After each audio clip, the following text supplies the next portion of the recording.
It's very funny to come to California, you know, when you've lived elsewhere and it's been an ideal, and suddenly you wake up and you realize you're there. You know, you're on vacation. You've got there. And everybody else envies you. And so we have to learn how to be there, or rather to be here. Of course, it is always possible to construe the thing in another way, and to say, yes, it may be a game, but it's a ghastly game, it's a grim game. It's like a child who's caught a fly alive and is picking the wings off it.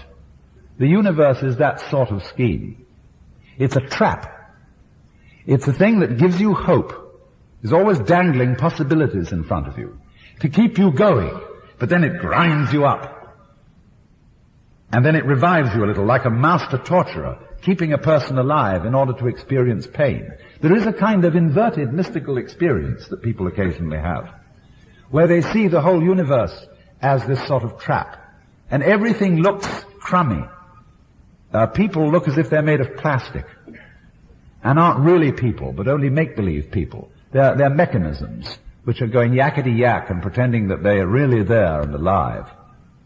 And everything looks as if it were made of patent leather or enameled tin, and just nasty, dead scene.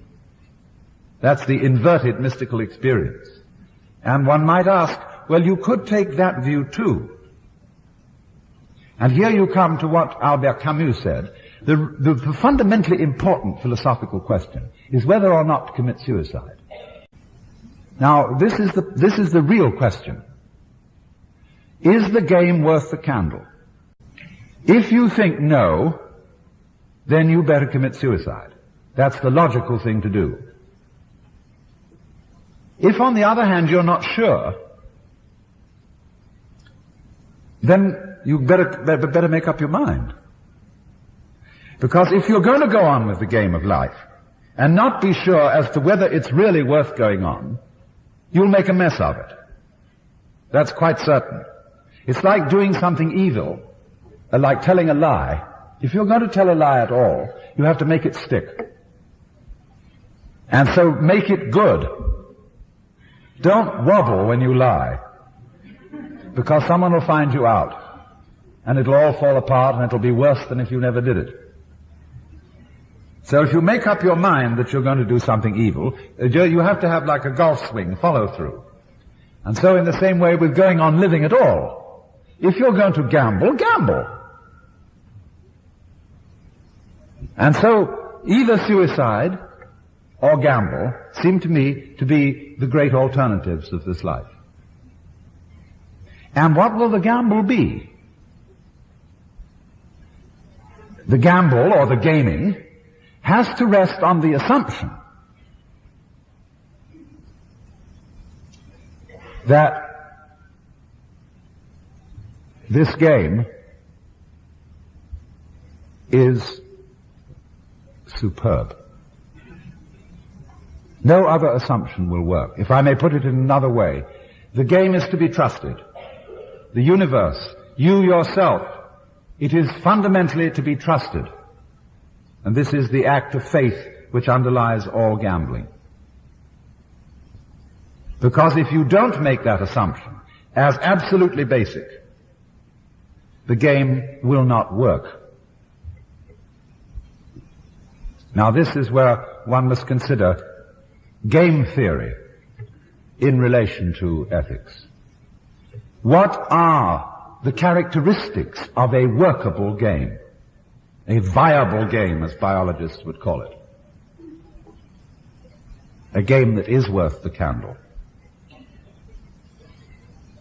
First of all, the game must involve an optimal combination of skill and chance. Or we might say order and randomness.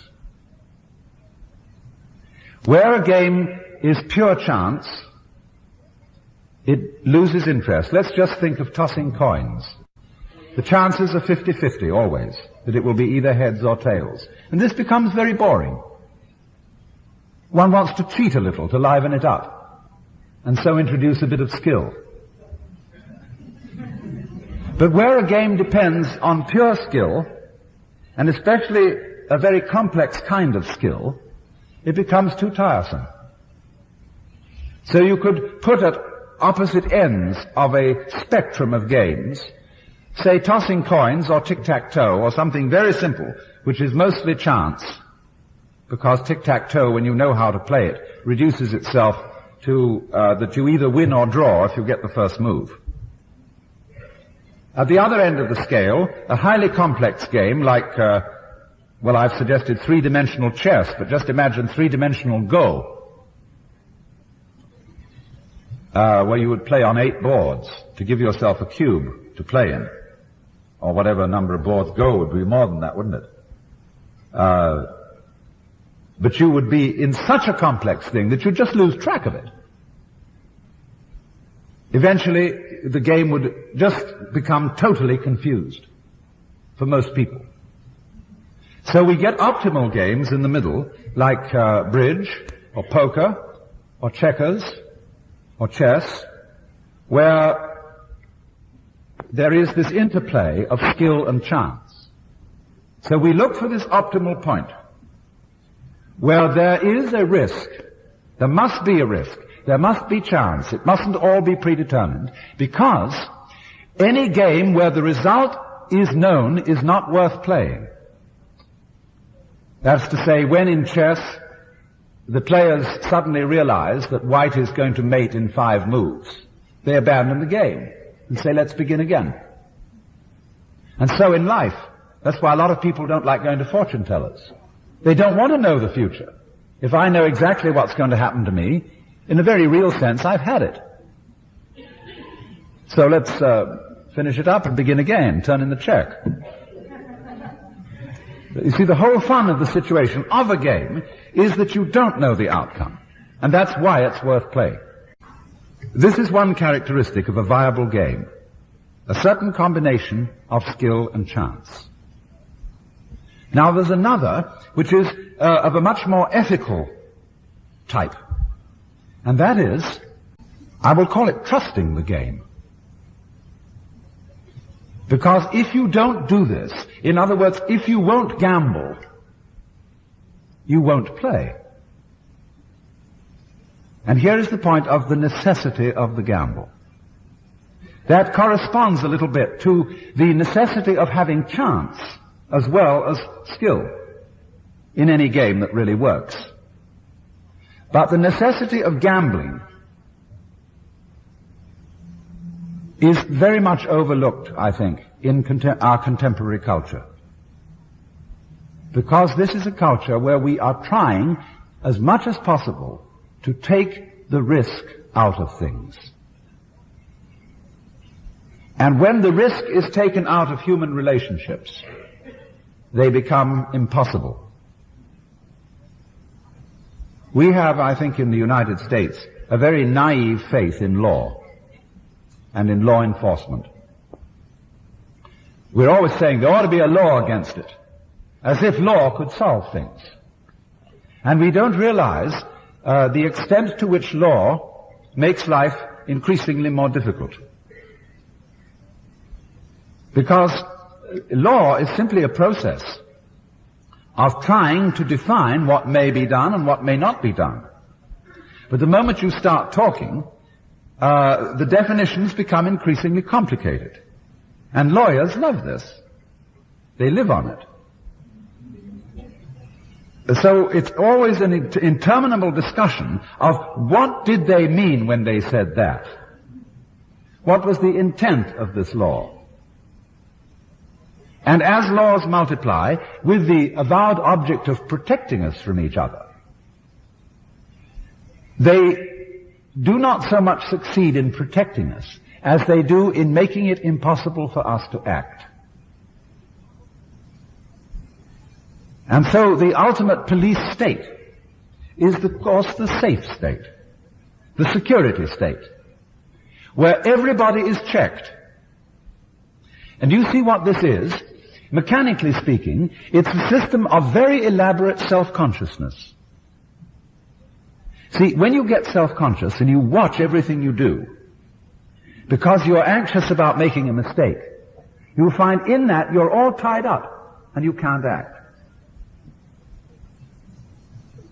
So in exactly the same way, a community of people which is always watching itself through its agents, so that, in a Nazi state there are not only the ordinary policeman on the beat, but there's a block captain for every area, and there's some kind of a sneak or a traitor who's going to inform the authorities everywhere, you see, hidden. So this community is watching itself all the time, because it's a community that doesn't trust itself. And a community which constantly watches itself is like a person who's always watching himself and holding a club over his head to go clunk the minute he might be in danger of doing something wrong. And so this person is like this. If I say now my right hand is my main active hand, and but I don't know whether I can trust it. I don't know what it's going to do. So I've got to keep control on it with my left hand. See? So always the left hand is controlling the right hand. If I want to pick something up, the left hand will have to push the right hand down and squeeze the fingers together and then lift it up so that it will come up. See, I've lost a hand by doing that. And so in exactly the same way, when any community of people is founded on mutual mistrust, it sort of loses half of itself. It becomes clutched up. It becomes paralyzed and unable to move.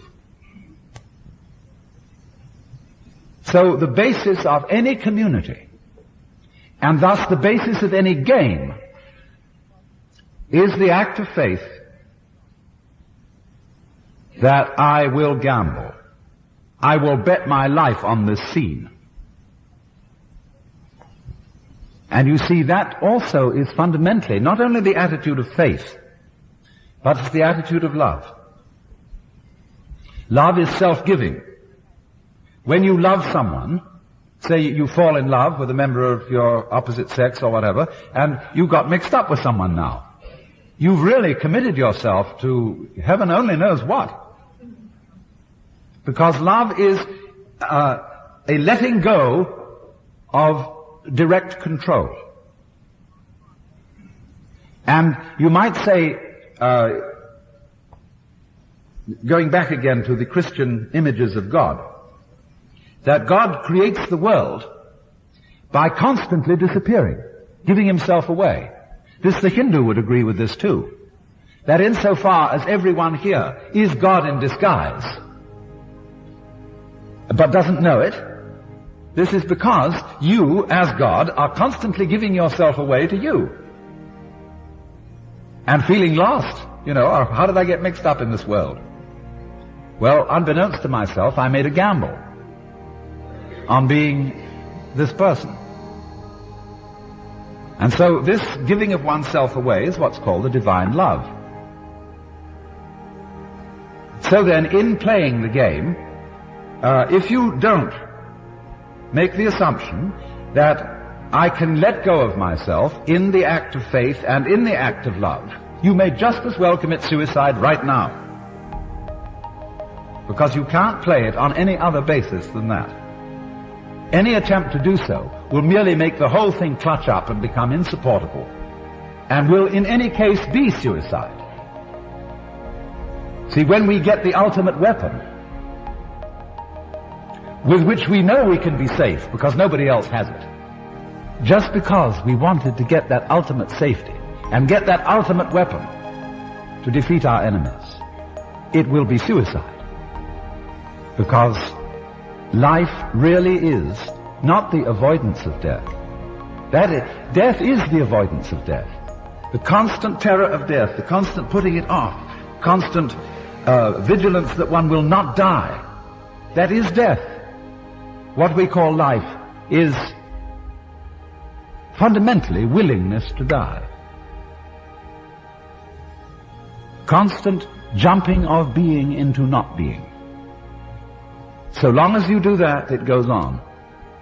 So long as you shake the dice and you don't know how they're going to come out and flip, the game goes on, you see? So long as you take a chance.